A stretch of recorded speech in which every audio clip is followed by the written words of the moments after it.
preparing live stream. Yes. View link. Okay, there we go. Put the link there. Okay. I hope my internet is going to survive. See, it's safe. There, there.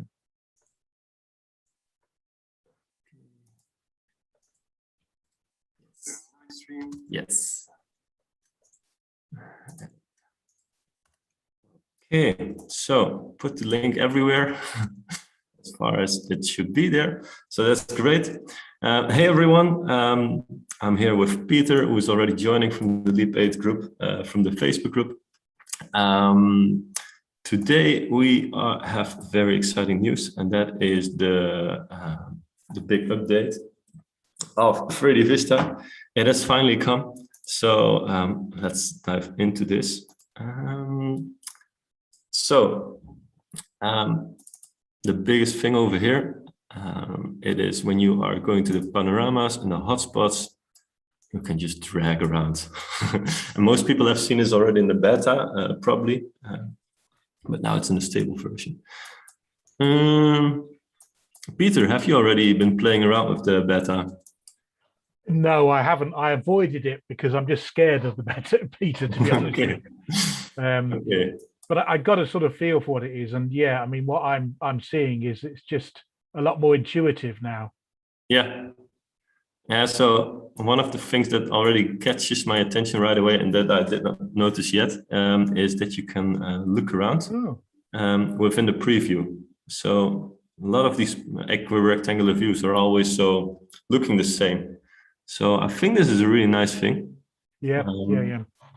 I hope it's not going to get too distracted. That's a little worry I have here. That's when you are like, okay, I just want it static, but I don't know. We'll see. So let's start adding some panoramas over here. Create return hotspot. Sure. So we can take like an arrow. Like so. Let's see.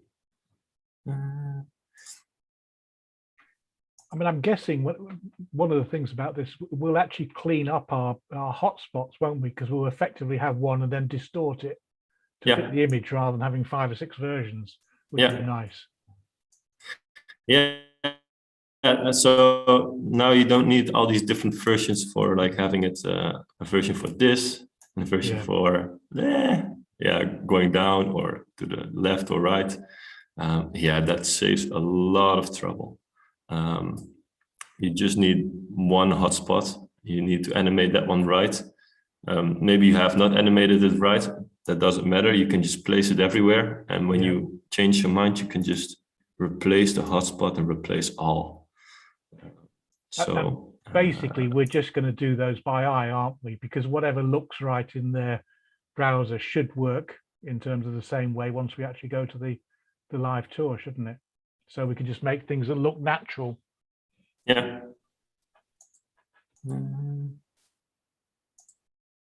Well, I don't like this one, but it's kind of the point. Let's see.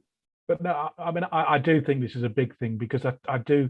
The one thing, every tour, whichever one you select, sometimes just the hotspots at the moment in the current thing just don't look nice. They don't integrate nicely. They don't feel nice. Whereas this looks like you can do it and turn them into something that's quite attractive. Yeah, totally. So and also you can point things in a way that is actually where they are. Because so often I tend to find you use it's an approximation at the moment, whereas this way we can make them match up nicely, can't we? Yeah, totally. Hey, welcome, Les. How are you? It's a more sensible time of day for me here. Yeah. What time are you on? Western Australia. So what's the time now? About 4:45 in the afternoon. Oh, right. On Friday afternoon. Yes. It's beer o'clock. It's TGIF. That'll do it. So yeah, we got these things. And yeah, okay, and this is stuff you might want to get used to, or I don't know, have to practice, I think. Yeah, I've been using that in the beta. It's really cool. Yeah. So that's for. I mean, it is one of the options here that we look at replacing those sorts of flashing, movement things quite often with basically text boxes, couldn't you? Yeah, so about text, you can now add a text like this. Let's see, cool update. And this was already possible for quite some time in the beta, but one of the newest things in the beta is that you can now also add a background opacity like this. Yeah. And it's a very little thing, but it's so necessary, So we can also add some border radius like 10. Let's see. Do you think is there an easy way of turning that text box into a almost like you do with a PNG where it pulses in some way? There must be something we can do. So in effect, rather than creating, going to Photoshop and creating an image which is text, putting text straight into it, but in some way having something in the same way as the floor hotspots sort of pulses. Yeah. Yeah, that's still not possible, but I believe it's on the radar of 3DVista to have something like this. But yeah, I'm not sure about that. But certainly one of the nice things there is the text now you can center as well, because we had this awful thing where you couldn't center anything. What do you mean by center? You know how you can effectively on a text block, normally on a text editor, you can go left or right, justified or center. Yeah. Before, when you had these, they were always left justified, which meant they were always looking wrong. This is so having this thing over here. Yes, it's a lifesaver. Let's see. Yeah. Yeah, the only thing missing yet from the text is that it's not yet a button, so you don't have the hover effects that you can define and stuff like that. I think that will be coming quite soon. I mean, I don't know, but I hope so. But so far, this is already really, really awesome. And yeah, let's see now. Oh yeah. Bit like this, bit like this. Now, I have a lot of trouble with this, doing it like this. So luckily, there's also this other thing. So you have the free access mode and you have the free mode. Now the free mode is making everything much easier. So basically it means you can just put the points where you think they should be. So yeah, right over there, a little bit over there, putting that over there, and so on. Now I only see that my font is a bit too large, but this is a bit more intuitive to place everything. Is there any way you think where we can create some type of overlay grid that enables us to square? Because, like, for example, in that example, you're using what are, in effect, a mock grid, but it'd be nice in areas where there's no detail. Yeah. Somehow to be able to create a grid. I don't know. Yeah, that would definitely be nice. Yeah, I think for now the only workaround would be to put this kind of grid into Photoshop or something like that. Yeah. Let's see. So yeah, changing backgrounds. Border. Well, I don't know how much you would do with a border that has opacity, but sure, it's nice to have it, I guess. Might look a little bit more soft and stuff. Let's see. Meanwhile, I'm just going to check the YouTube live stream if there are people commenting on there.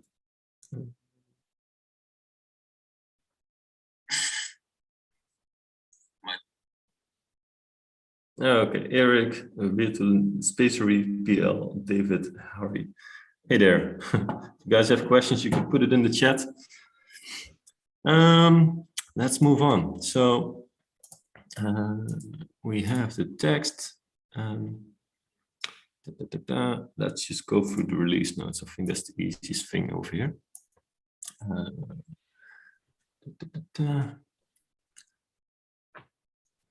Projected image hotspot.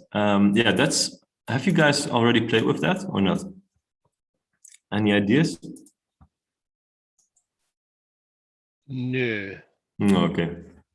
So basically, it means that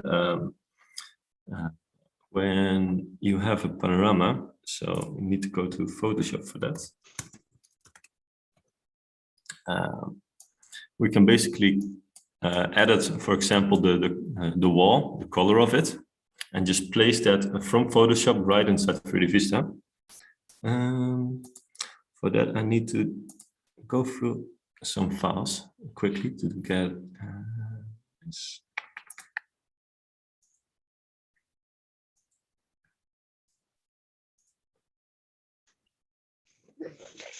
Drink of water.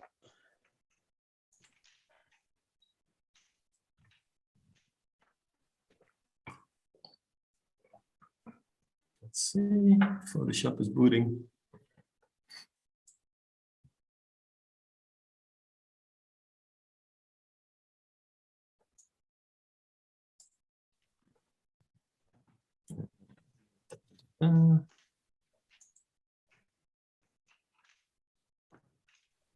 Almost. Yes, there we go. So, for example, right over here in Photoshop, I have this rectangular view. Now, let's say I want to add something to this. I change the colors of this wall. Let's see, do I have a paint bucket tool? Let's do this really quick and dirty. Yeah, something like this. Now, I want to add this wall inside the project. I can just crop this panorama, like so. Only take the part that is changed. And this is really quick and dirty, of course, but kind of to show the point. Saving this. I need to, let's see.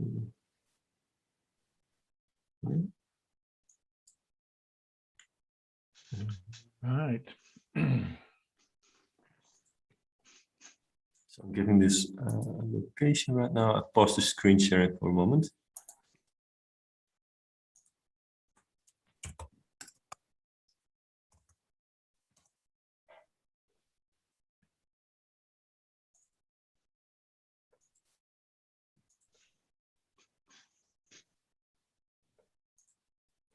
Okay, so right over here, I made this little image, added PNG, and now I can go into 3DVista.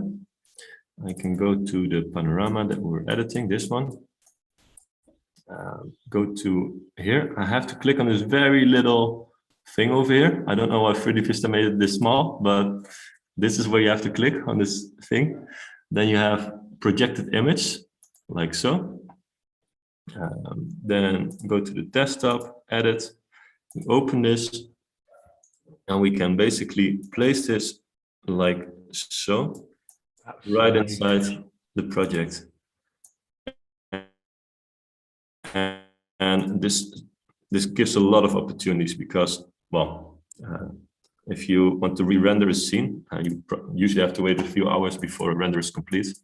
And if you just want to change the color of this bench, or you want to remove the bench, or you want to show another bench, now you can just make those edits in any image editing software, and that's much more convenient, obviously.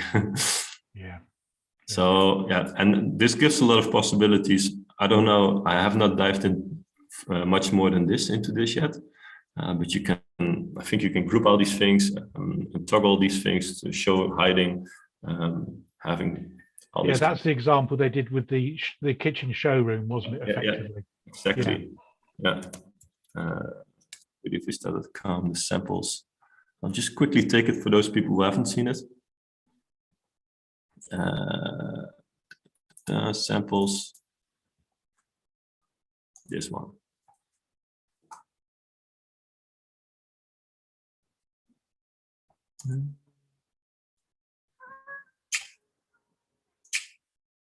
So let's see. This was the example that they show. So basically now you can just have those from Photoshop edited, put them inside. Yeah. And have it just with one panorama. It's, really nice.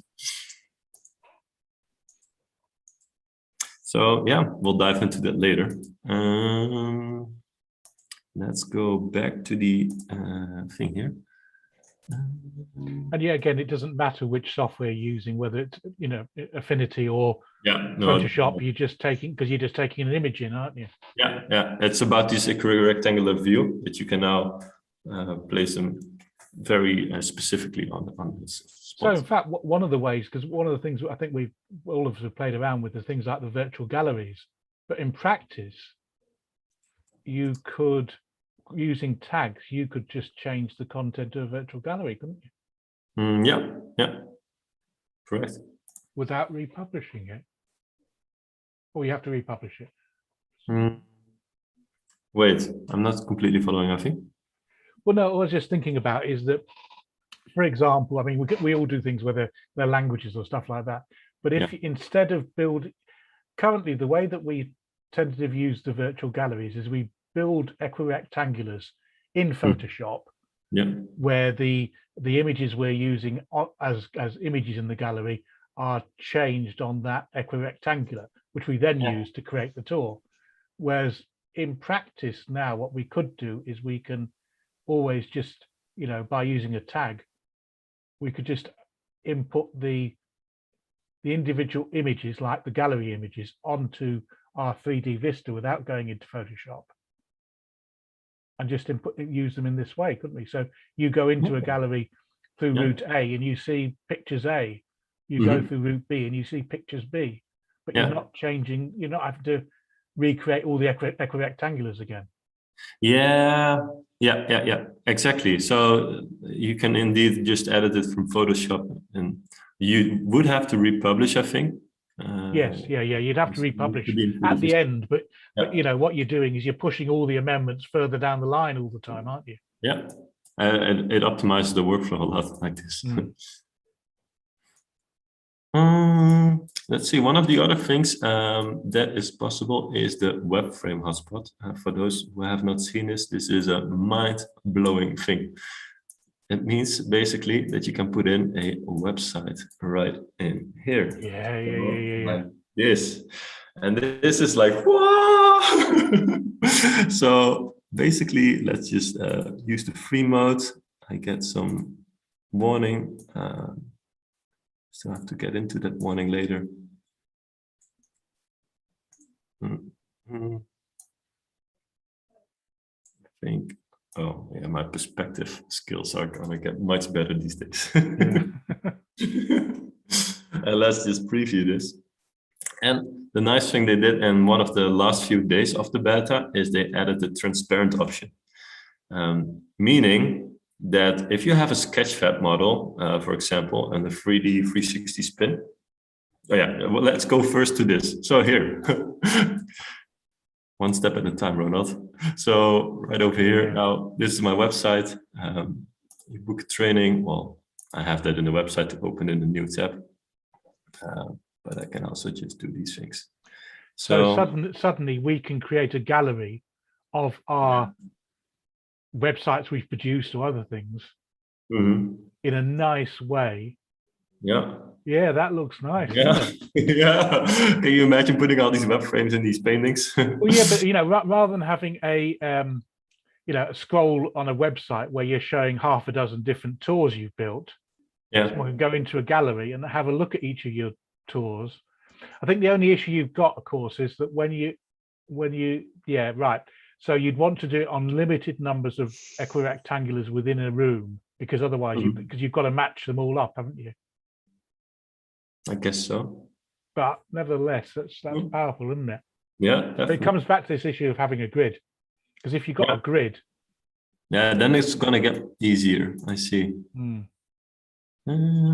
Meanwhile, I'm just going to log into something, a little test I did some time ago about transparent video. I have to log in for a few things here.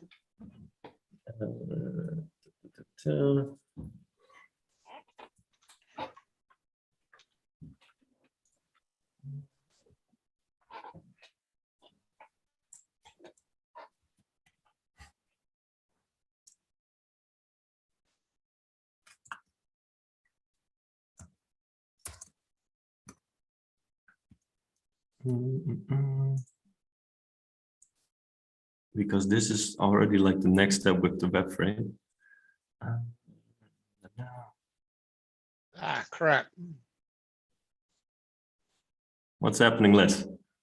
It's all right. Had volume up on a little link I was going to send through that'll look cool on your wall. Okay. So here we are. This is a video I found randomly on the map or on the web. So I just put this on my website just to see. And also show, like right over here, there is. I'll just show the source. We have. Oh, I like that image. That's very nice. Phone. Yeah, so this is like the source. So this is a MOV and a WebM file on the website, having the transparency enabled. I just removed I stripped the whole page with everything else, so that it's just this thing, and a transparent background on the web page. And this is the link. So I can now take this link. I can go into my 3DVista over here. I can paste it, and I can just say transparent like this. And now I'm going to preview this.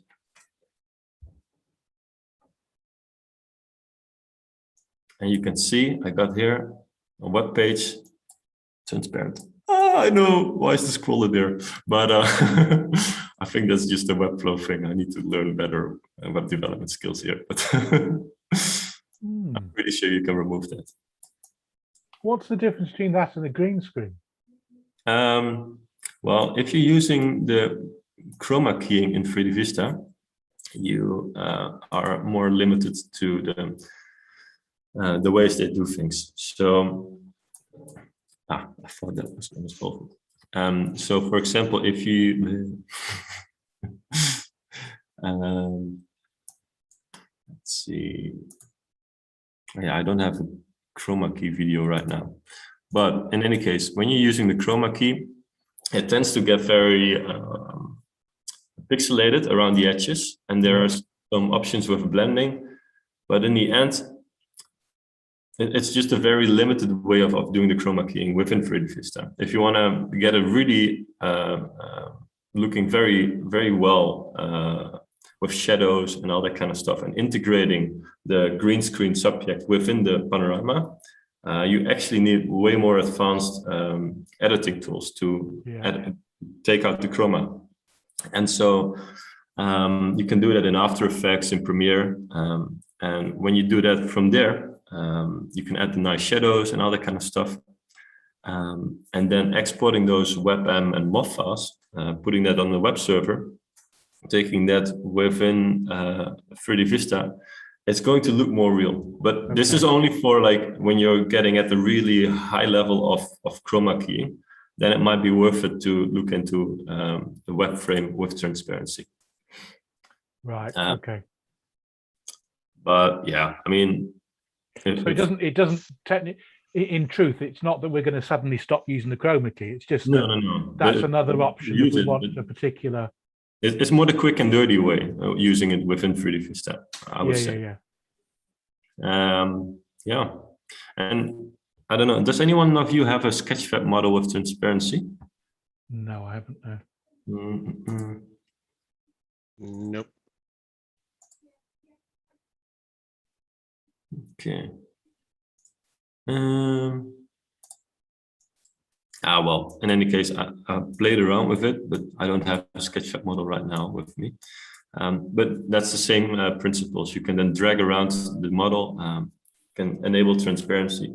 That's really nice. The only thing you have to pay attention to when you're using this web frame and transparency with videos, it works pretty well on desktop, but on mobile, or at least on iPhone, you might get into some extra challenges with videos going up right away on the phone instead of staying within the panorama. So there are some things that you have to pay attention to compatibility wise. But generally speaking, this works really well.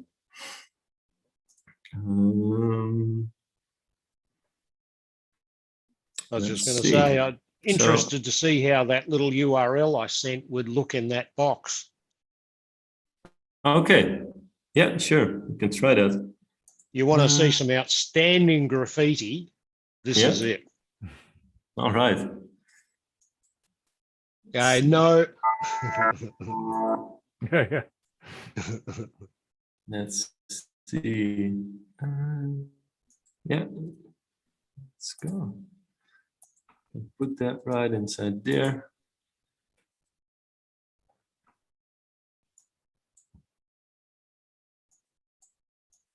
So yeah, a tour in a tour becomes possible as well, very easily like this. Yeah, hit the mute button. Yeah, already did. Oh, wow. Okay. Yeah, what I usually do with tours, but that's because I'm working in so many 3DVista tours, I just right-click and say mute audio. Yeah. I don't want to search for the mute button in most cases. Yeah, awesome. That is pretty insane.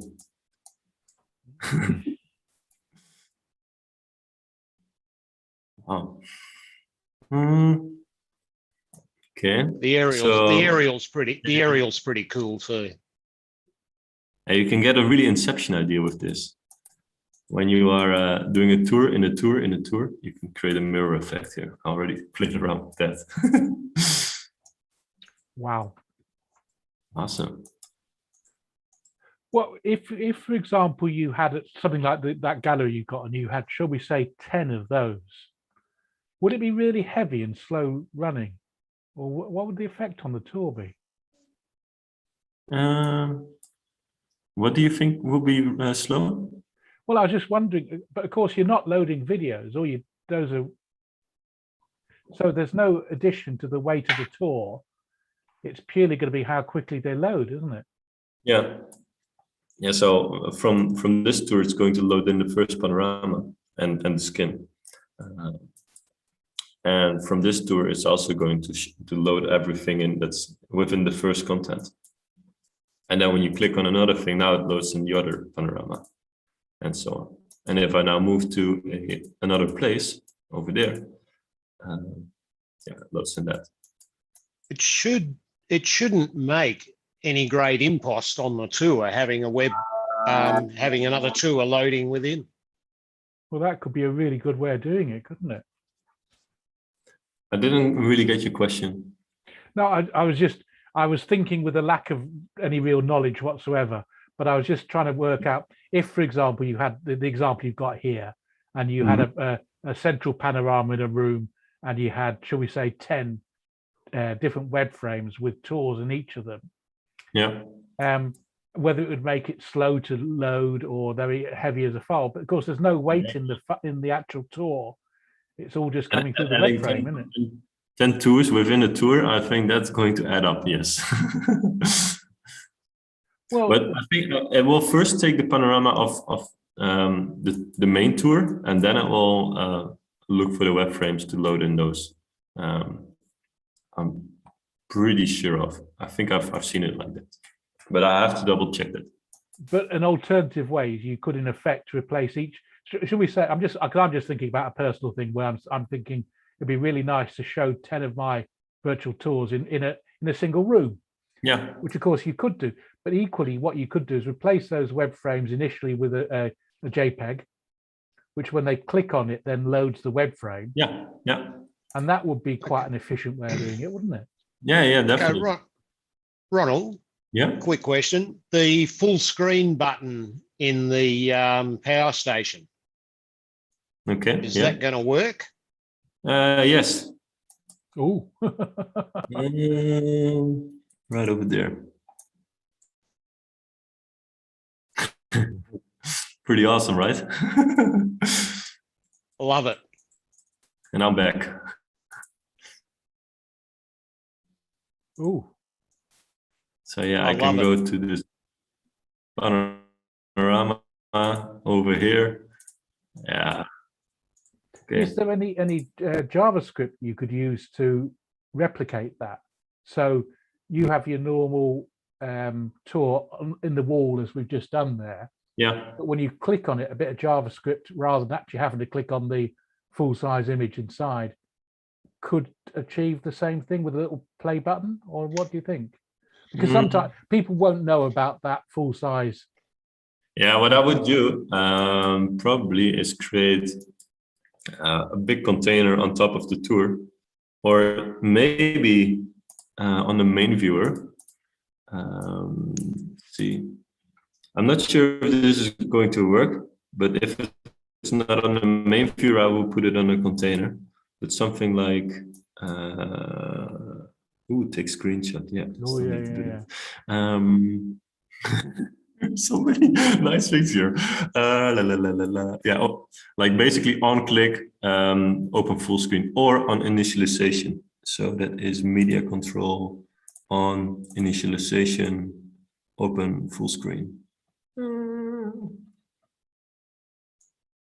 One thing to keep in mind is that a tour can take up a decent amount of memory, especially on mobile devices. So if you would load a tour in a tour, you would basically double the memory requirements. And then you would load up another tour again. So let's say you would embed a tour in itself. I'm quite sure you will near instantly get a crashing browser or a memory error of some kind. And the same would apply to normal websites. So you could probably add 2-3 normal websites, but if you want to show a tour to a certain amount of people with certain devices, you have to take the limitations of those devices into account. And it's not uncommon for, especially in Safari, even on macOS, to get a warning about memory usage of a tour. Like, this tour is using a lot of memory, may slow down your computer. Do you wish to reload or close this? So if you would want to embed multiple websites, I would probably decide to put a thumbnail of some kind there, and on when hovering or mouse over on such a place or clicking on with the finger, that it would then actually load and show the web frame. So and well, I would try to not load up more content than is actually needed, because it will cause problems. But if you did that so that you loaded that web frame and at the same time it said close all the other web frames, then that's the way to do it. Yeah, but usually I think you should avoid having more than one web frame open. Okay. It's such a web frame, of course, with a tour.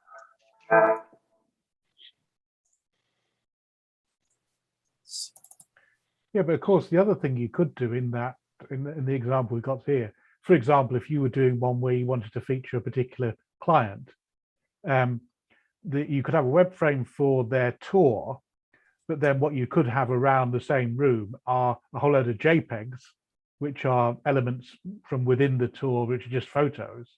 So you're showing like all the different elements then, aren't you? You're showing photography and the production of a tour for a client. So yeah, I just think there's a lot of, I think, the one thing I'm keen on getting away from, if I can do, is having I want to sell what I do from a virtual tour, not from a website.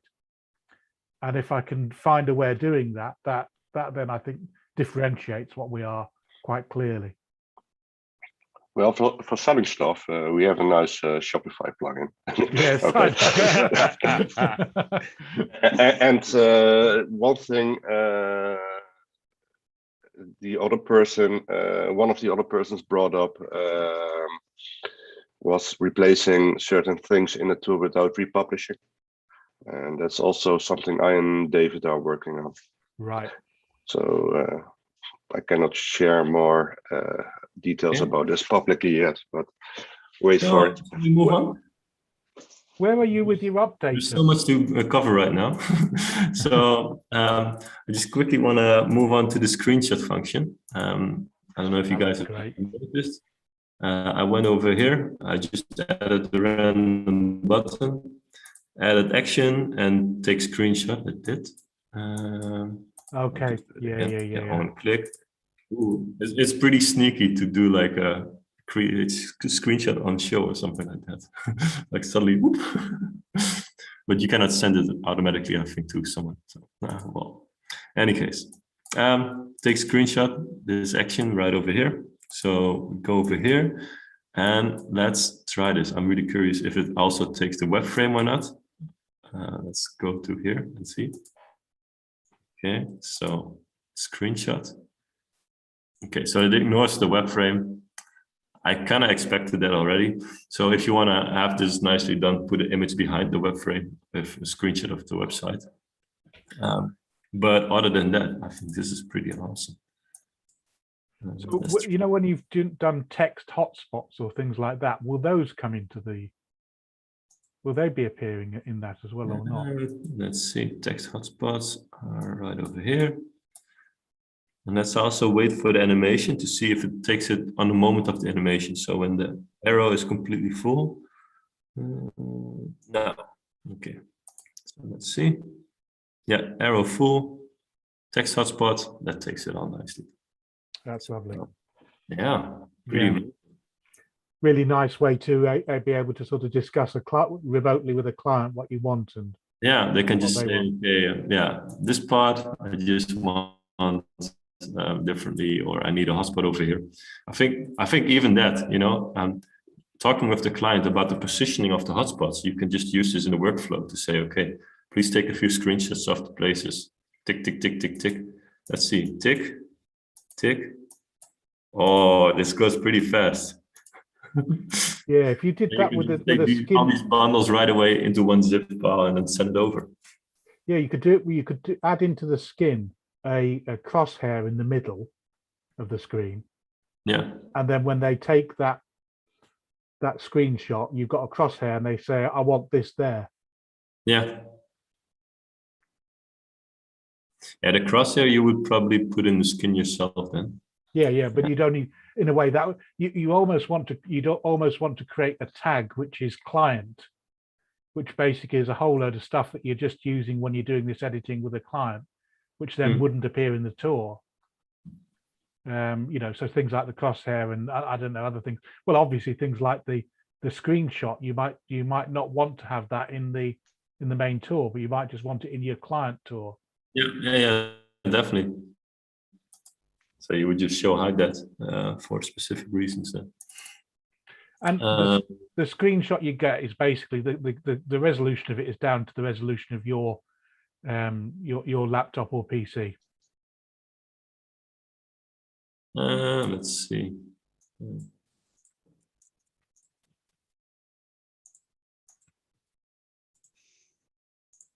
moment.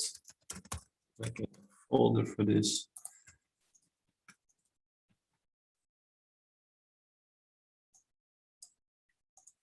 So right over here, let's see. I got a 9020 resolution. That is properties, details. Yeah. Oh, I did not know that.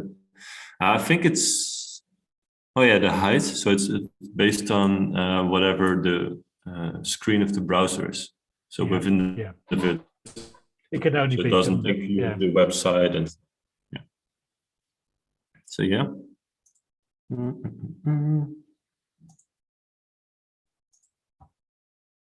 So let's move on to the next item. A video hotspot preview and spherical view, clicking on the hotspot in real time. Yeah, so that means that when you are editing a video here,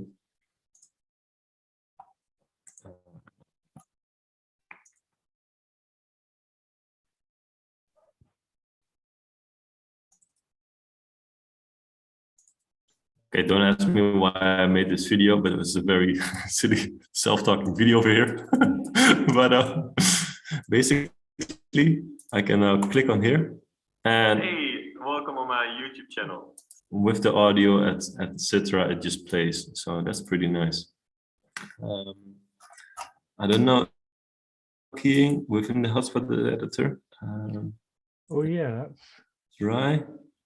So we take the blue, for example.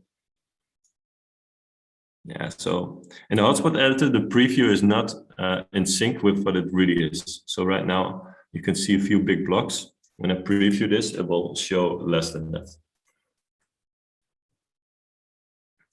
Yeah, I will need to make the video as well, get in there.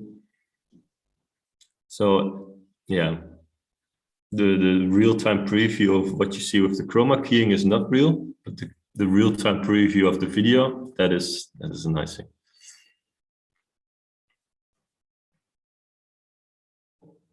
I'm quickly going to check a few responses on the YouTube channel.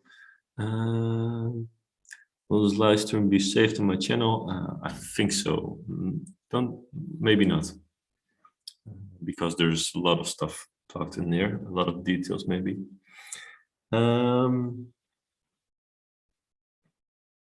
Let's see. Thank you, Sofiana, for your nice words. You can change the web resolution in the settings. Okay, not sure. I'll click on it. Okay. Oh, and the Mac version is apparently coming in a few hours. I'm reading now by David. Roel, do you already have the update previewed, because you have the Mac? I'll try if it shows up. Yes, I'll report back on that anyway. in a few minutes. Sure. Michelle P is asking how to download the beta. You don't need the beta. This is the real version. So that's the nice thing about it. So yeah, now you can see comparing this with here, like right over here, I got a pixel in my head, but here it's not, it's on a different spot. So yeah, but that's okay. Can make myself a ghost. Yeah. Hey, welcome on my YouTube channel. So we can add a lot of ghosts. That's the way we all see you, don't you realize that? I thought so. Yeah, so, and also with this, it's the transform settings, free access mode, free mode. So oh, that's frightening. Yeah.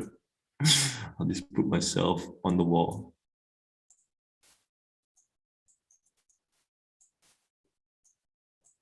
Oh.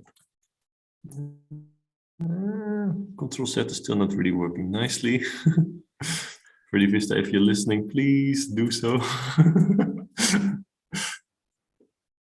Hey. Oh. So let's go to the next one. Free access mode, free mode. That's really nice. Yeah. Yeah, with the Polygon hotspots.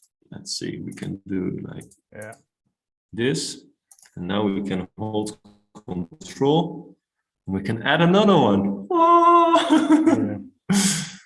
Yeah. There was another key for removing it, but I lost it. Yeah, no, the delete key does not work. We'll get to that later. Oh yeah. Oh yeah, you can just hold control for both removing and adding. So adding, removing. And let go of control, you can only move this. That's so right. Yeah, pretty awesome. Oh, Whoa, look at this. Oh, Whoa, that little option just blows your mind. That's nice. Wow, damn. This means you can now focus on something very specifically. Yeah. Oh.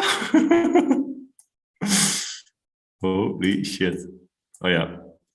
So this is an annoying thing. Like right now I'm moving while I just want to go to the left with the camera. What I have to do is I have to use this lock. And now I can move around. So yeah. This is Right. love it. Love it. Highlights.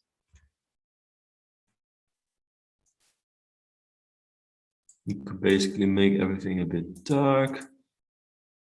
Let's remove the line. Whoa. The Mac version is not yet updated. I don't see an update, and I also tried to download and install the version from their own website, and it's still the yesterday's or the day before version. That's really useful. You know Holy that. shit. Yes, this little option I did not even notice. It's suddenly like, hey, invert. It's probably somewhere in the notes here. We got a long list to go. Let's try a few more things. Adding new points in. Oh yeah, it's the next one. As an example of what you've just done, there. For example, you could have a click on,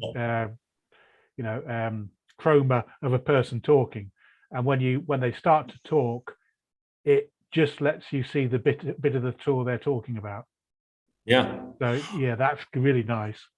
If you could then animate the points of this, like that you're highlighting the thing that the person is talking about, and then after 5 seconds you move this like that. Yeah. 3DVista, I hope you're listening. Please. Okay, but yeah, nevertheless, all the excitement over here. Let's see, next one. A vertical, horizontal line and text hotspots. Let's see, we got over here. Text, okay.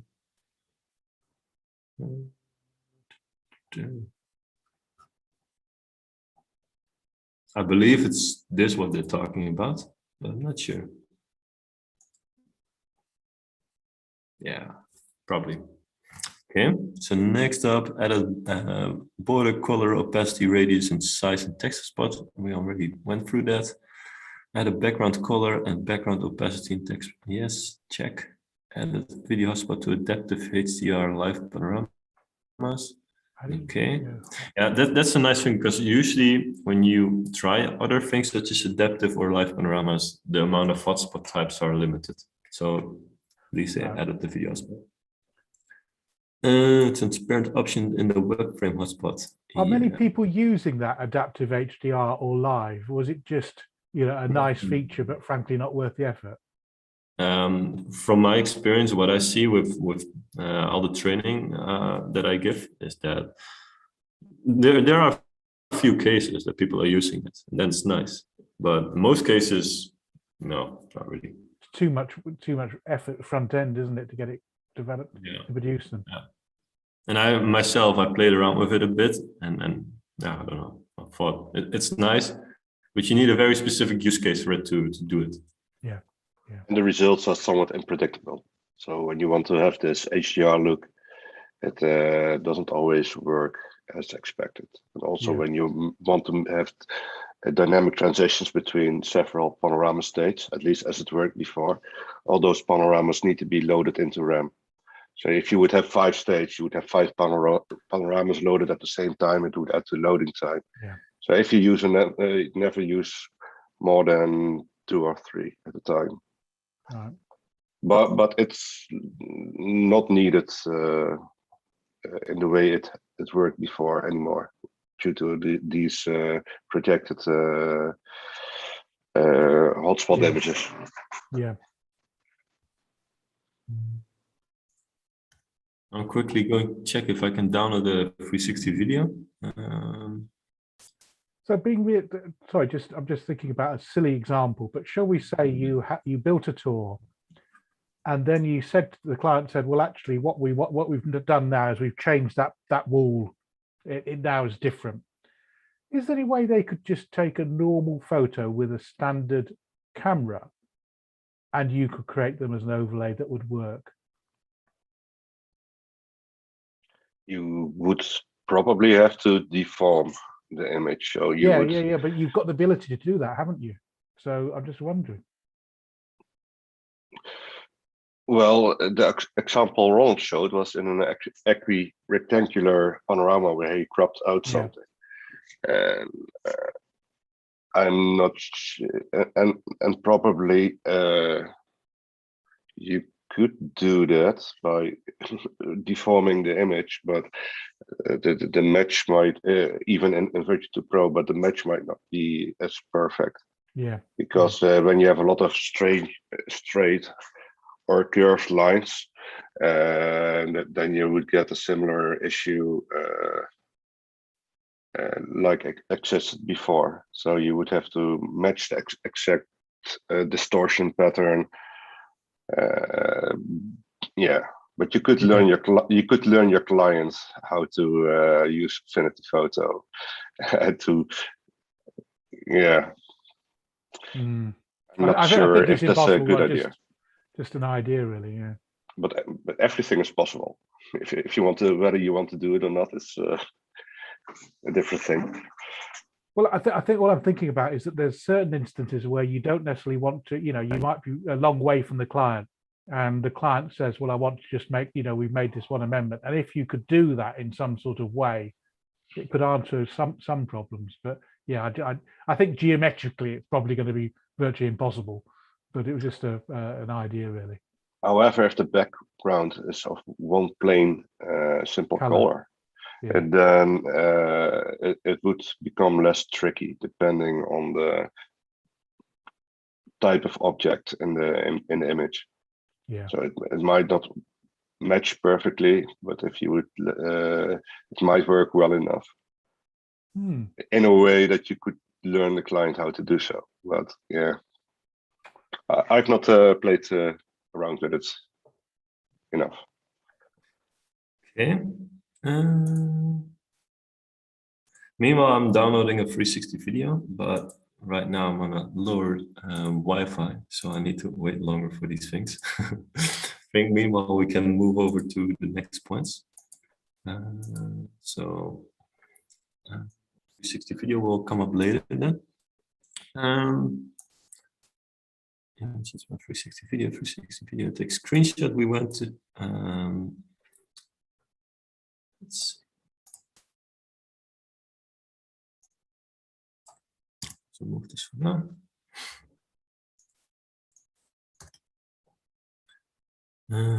Include notch area and mobile option in the skin editor. Yeah, Rule, I think you know about this, what this means more particularly. Like I was slightly distracted. What was the question? There is something about the include notch area and mobile. There is a camera notch on most phones. So there's a place where the screen is black, and perhaps in the set it to an iPhone model to see what happens in preview in the skin editor.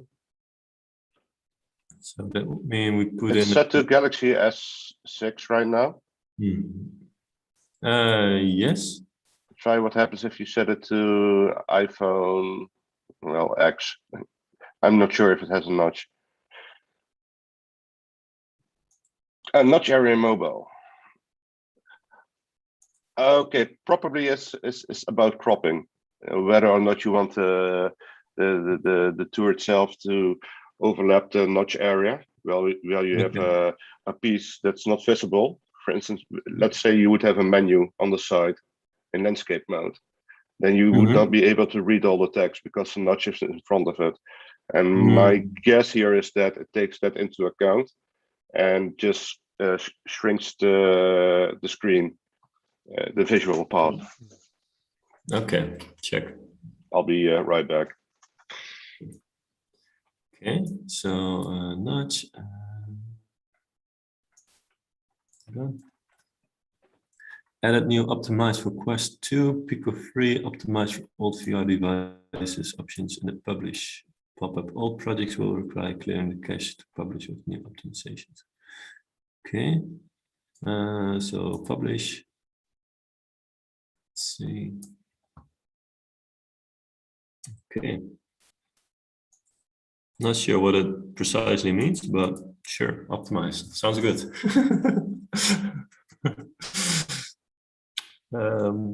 I'm wondering what happens if you do not optimize, and if you do optimize, what the difference is. But yeah, that's something to discover for later.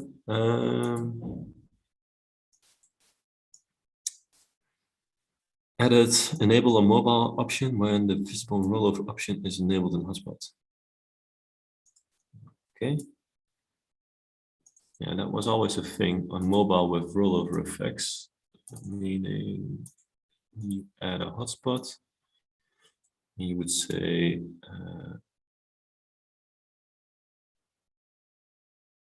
let's now just take this out.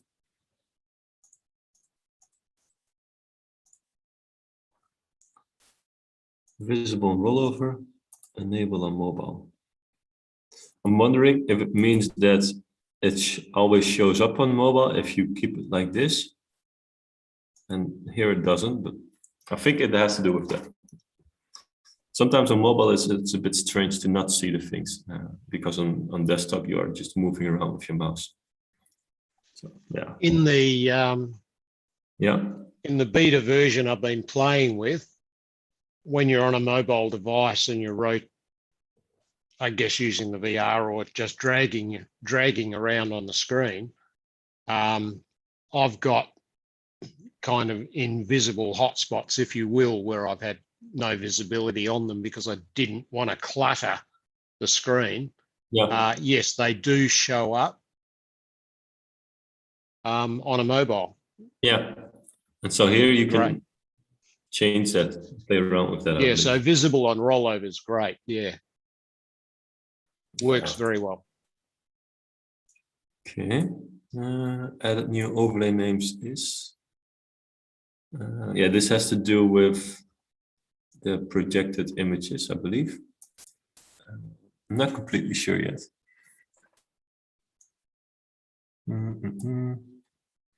Added the locked content icon and the hotspot list to locked hotspot editor. Yes, we did that already. Oh yeah, another thing, when you are moving around and this happens probably a lot. Yes. Oh, Control Z. Control Z is not working. Okay. I'll put it back. Something you might want to get used to is either lock all the stuff over here or use your thumb, hold it on the space bar, and then move around. Then you can also not make this mistake. And this is something I don't think they put in the release notes. Maybe they did, but hold space bar, move around. You can never mess up anything. You release space bar, you can start changing things and messing up if you just want to move around. So make that something in your workflow to keep the space bar. Added the zoom effect on rollover in the thumbnail list. Yes, we went over that. Also, you can use the current selected panorama in the hotspot tab to move the view clicking in the thumbnail. Current selected panorama to move the view when clicking in the panorama. Okay.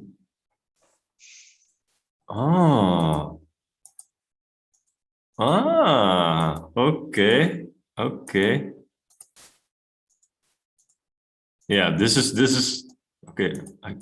I cannot drag, and that would be even nicer, like dragging around, but clicking is already a really nice thing.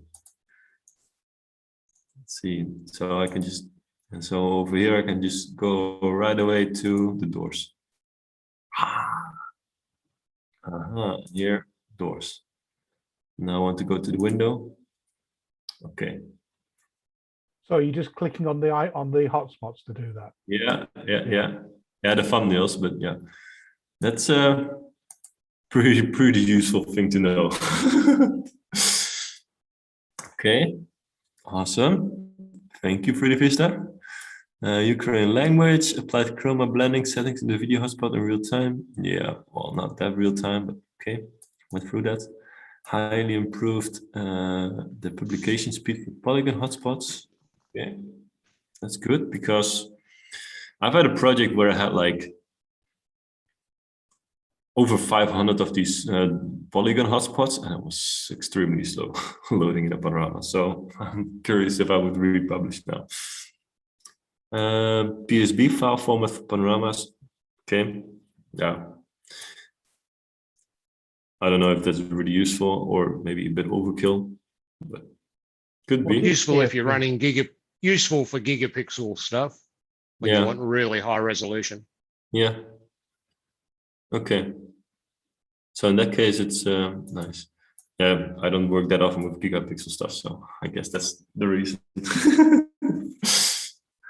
Okay.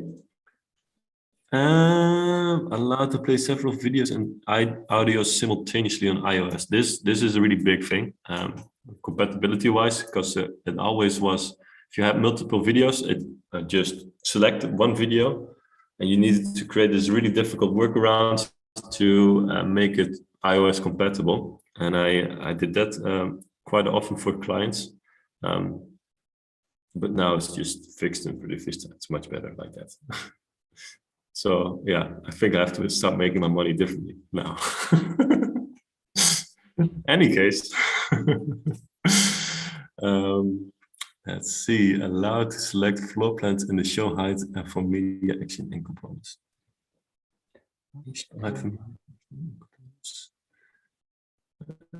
First, we need some floor plans. I don't have floor plans right now, but yeah, I believe it's nice.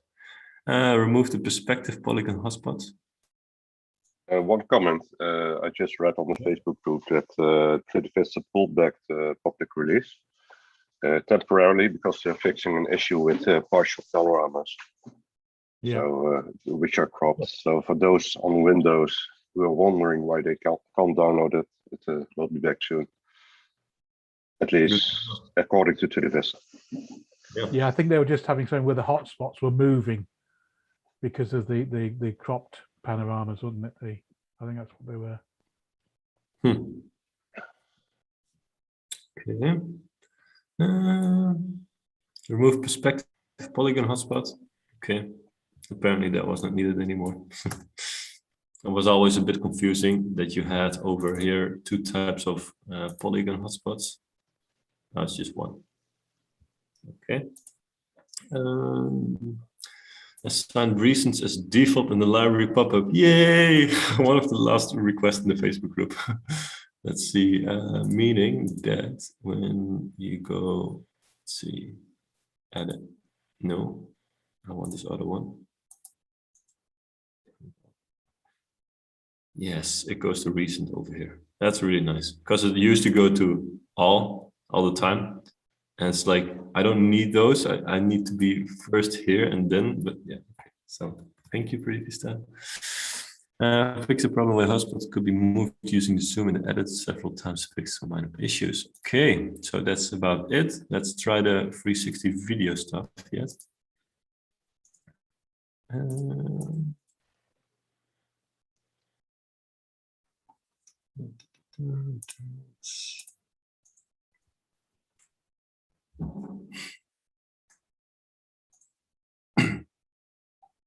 Okay, so about the 360 video. Hotspot rotation by time. Okay. Does that mean we can do animations? Let's see. Wait, let's start with the text.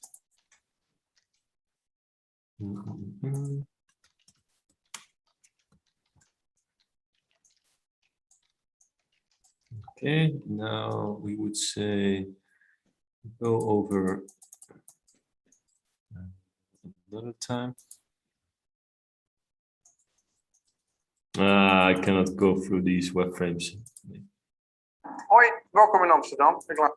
Now I can. Okay, set. Okay, so now I can set this like this, meaning that. Hoi, welkom in Amsterdam. Ik laat je. Okay, that's nice. Now I'm wondering if we go over here and we change something like this, if this also applies. Hoi, welkom in Amsterdam. Ik laat je graag zien hoe jouw reis naar ons kantoor eruit ziet. Reis jullie. Wow, that means you can just, I don't know, create like subtitles and just show more text all the time as you go, something like that. So the words that the person is talking about, you can animate basically on the screen. That's interesting. That's not just linked to 360 video, is it? That would just be video, any type of video. This is 360 video. What do you mean? Well, but logically, you could do that just on any video. What? Surely, just even a 2D video. Yeah. I believe so. Yeah. But it needs to be a video. Yeah. Okay. So let's see. That also means we can take an image. Let's see.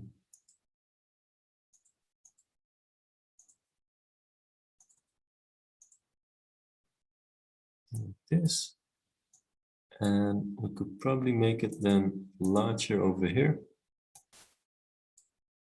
and then make it small over here. Play this. Reis naar ons kantoor eruit ziet. Reis je liever met de auto? Adviseer ik je in het Oosterdok te parkeren. Reis je toch liever met de trein? Okay. Dan laat ik je graag. Interesting. And can we also turn this around? Like so. Oosterdok te parkeren. Reis je toch liever met de trein? Dan laat ik je graag zien hoe je bij ons kantoor komt. This is exciting stuff. This is something you could even think about using panoramas. You would have to just to render a panorama as a 10-second video or something like that, 360 video, and then you can add in all these animations. And yeah, I don't know yet how, but I see some possibilities here. Let's say you have a background audio track where somebody talks. So assuming it's all synced, you could have somebody talking about something and then make some dynamic changes on the in the tour, or to emphasize look here, look there. Yeah, but it will depend on, let's say, the loading time of an audio file will be perhaps would be 1-2 seconds in a severe case. It could go out of sync, so it requires some testing. That you would bake the audio inside the 360 video, so it's always in sync. Sure. Okay, but so this doesn't work with static panoramas. Yeah, well, you would have to put a static panorama in something as Premiere, After Effects, whatever editor, add in the audio there, and then render this out as a 360 video. Well, that will compress very well, even if it's mostly static. So yeah, I like this. Yeah, me too. Okay. The only thing missing here is the web frame. Oh, web frame in 360 video. That's pretty awesome. I'm wondering if the web frame is also VR compatible. I'm not sure about that. I need to double check that sometime. I'll just take my link quickly. Are you getting a lot of clients who want VR compatible? The specific ones. Yeah, a lot. I mean, yeah, there's quite some that want specifically for VR. But I think most cases, not so much. Most people are just interested in plain panoramas. Yeah. The main problem with using VR is that skin components up till now cannot be used. Yeah. And it would, you could to some extent work around it, but Many clients decide to ignore the VR part due to this limitation at the moment. Yeah, because I tend to prefer not to even get involved in the conversation because I just think it could be it's just problematic, really. I'm not sure there's a big benefit in it unless you're doing very high-end stuff anyhow. It's hard to explain to clients that things that work on a phone, desktop, computer, tablet will not work the same way on a VR headset. So I usually try to tell them, when you need a new tour in a year from now, perhaps it's possible to do it in a better way. Yeah. Then again, there aren't the percentage of people using VR headsets is small. So unless you're specifically designing a tour for this, for instance, for some training sessions, where you're put in a situation, for instance, when you're in a helicopter, a trauma helicopter, moving to a hospital or something like that, then you could put people in a position of a patient and to learn to say, oh, this is cool.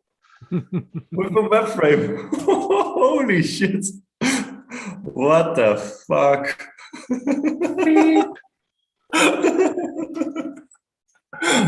Holy shit. This, wow. That brings a lot of creative possibilities over here. Hoi, welkom in Amsterdam. Ik laat je graag Wow. zien hoe jouw reis naar Oosterkantoor eruit ziet. Reis je liever met de auto, adviseer ik je in het Oosterdok te parkeren. Reis je toch liever met de trein, dan laat ik je graag zien hoe je wilt. Oh, wow. Okay, 360 videos are going to be a thing in 3DVista. A lot more. I'm pretty sure of that. It's just not ideal on Safari at the moment. I've heard from people using an older Mac Mini that in Safari, Chrome works fine.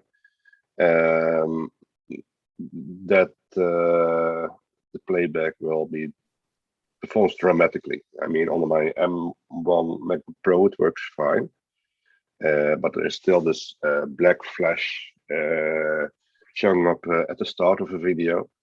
But this might not run very nice on all the machines on Safari. And also the audio and playing back multiple videos at the same time and audio needs to be done with some, well, this content is mixed on the CPU. And if the device is a bit slower, it can start stuttering, even with just audio. So you should always check with whatever device you want to have, whatever device you want the tour to run on. And then I'm talking about all the devices. But yes, this is very cool. Opens up a lot of possibilities. You're right. The difference between me and Roel. I am like, whoa, look at this. This is awesome. Roel's like, is it compatible with everything? Yin and yang. Yeah. But that's awesome, I think. One last thing, and I think then we finished it. It's the volume option in videos and 360 videos. Woohoo! You can add the volume like very low, right inside 3DVista. No need to re-render the audio or whatever. I'm wondering if it's also with the audio itself. Let's see. Now imagine being able to put audio sources in certain places in the panorama. Yeah, so you could create a complete dynamic soundscape. It's not in there, but I really hope 3DVista will amaze us. I don't think it was working. Maybe I'm doing something wrong with the volume, but it still sounded really loud. So I guess that's something to fix. But it's kind of like a strange design. They put subtitles, volume, and it's like volume of the subtitles. but they mean this little thing over here. Yeah, okay. Just so you know. In any case. Just taking what Rolls just mentioned then. So is there a way where if I'm looking around a panorama, depending upon the viewpoint, i.e. where I'm pointing, that it could then start to play different audio? Is there ways that that could be done? Yeah, of course. On mouse over, or then viewing at a certain place on a mobile phone. And the mouse over cursor position on a mobile device is always the center of the screen. But what So about on laptop? Then it would be the mouse cursor. And if Okay. the mouse cursor is not aimed at the window, it would be the middle of the screen, I think.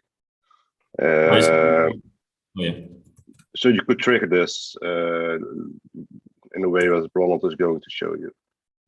Okay. But it would be really cool if you would have, you could position audio sources.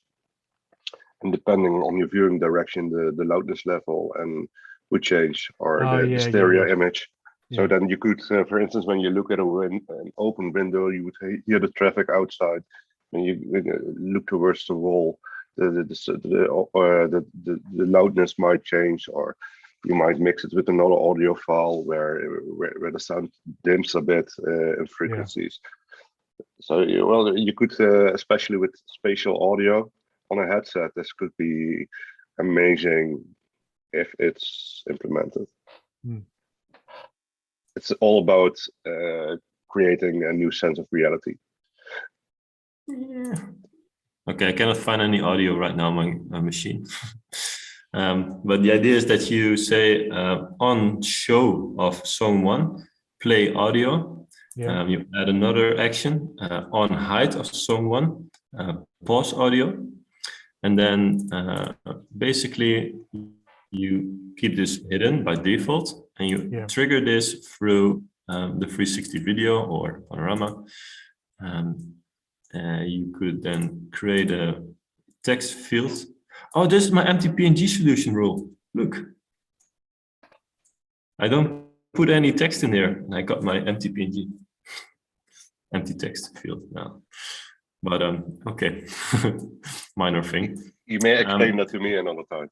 Yeah, sure. Basically, the idea of an empty PNG was that you have this selection box with the blue lines, because as soon as you enter with your mouse or the mobile in this field, you can trigger events such as a rollover.